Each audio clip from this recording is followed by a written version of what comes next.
Hello guys, അപ്പം ഇന്ന് അച്ഛൻ്റെ ബർത്ത്ഡേ ആണ്. അപ്പോൾ അച്ഛൻ്റെ ബർത്ത്ഡേ അങ്ങനെ ആഘോഷിക്കാറൊന്നുമില്ല. അച്ഛൻ ഞങ്ങൾക്ക് ബർത്ത്ഡേ ആയി കഴിഞ്ഞാൽ അച്ഛൻ ഇങ്ങോട്ട് വാങ്ങിക്കൊടുന്നവരിലാണ്. അപ്പോൾ ഇപ്രാവശ്യം ഏട്ടൻ ട്രെയിനിങ്ങിൻ്റെ ഭാഗമായിട്ട് കോട്ടയത്ത് പോയിട്ടുണ്ടായിരുന്നു, ഫോണിൻ്റെ എഞ്ചിനീയറിൻ്റെ. അപ്പോൾ അവന് ഫസ്റ്റ് സാലറി കിട്ടിയപ്പോൾ അവൻ്റെ അടുത്ത് പറഞ്ഞു നമുക്ക് എന്തെങ്കിലും മേടിച്ചു കൊടുക്കാം. അവൻ്റെ സന്തോഷത്തിന് അവൻ മേടിച്ചു കൊടുക്കാറുണ്ടായിരുന്നു. അപ്പോൾ ഞങ്ങൾ അച്ഛന് കേക്കും പിന്നെ അച്ഛൻ വർക്കിന് മുമ്പ് ടീഷർട്ട് ഇട്ടിട്ടാണ് പോകാറ് അധികം. ടീഷർട്ട് വാങ്ങിയിട്ടുണ്ട്. പിന്നെ അച്ഛൻ ഇതുവരെയായിട്ട് വന്നിട്ടില്ല. അച്ഛൻ ഇപ്പോൾ വർക്കിന് പോയിട്ടാണ്. അച്ഛൻ വന്നിട്ട് നമുക്കിത് കൊടുക്കാം. അപ്പം അച്ഛൻ വന്നിട്ടുണ്ട്. അച്ഛന് ഇതുവരെയായിട്ടും പിടിയിട്ടിട്ടില്ല. പിന്നെ ഞാൻ അങ്ങനെ സാധനങ്ങൾ എടുത്തു. പിന്നെ അച്ഛന് കുറേ വിളിച്ചിട്ടു. അച്ഛൻ വരുന്നുണ്ടായിരുന്നില്ല. ലാസ്റ്റ് ഇങ്ങനെ എന്തൊക്കെയോ പറഞ്ഞിട്ട് അച്ഛൻ വന്നു കൊടുത്തു. അപ്പോൾ അച്ഛൻ എന്താണെന്നൊക്കെ ചോദിക്കുകയാണ്. പിന്നെ ഞങ്ങൾ കേക്ക് മുറിച്ചു. പിന്നെ അധികം ആൾക്കാരൊന്നും ഇല്ലാത്തതുകൊണ്ട് വലിയ ഇതൊന്നുമില്ല. പിന്നെ അച്ഛൻ എല്ലാവർക്കും കൊടുത്തു.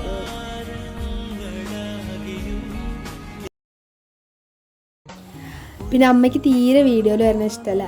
പിന്നെ ഞാനും അച്ഛനും കുറേ ഫോട്ടോസ് എടുത്തു.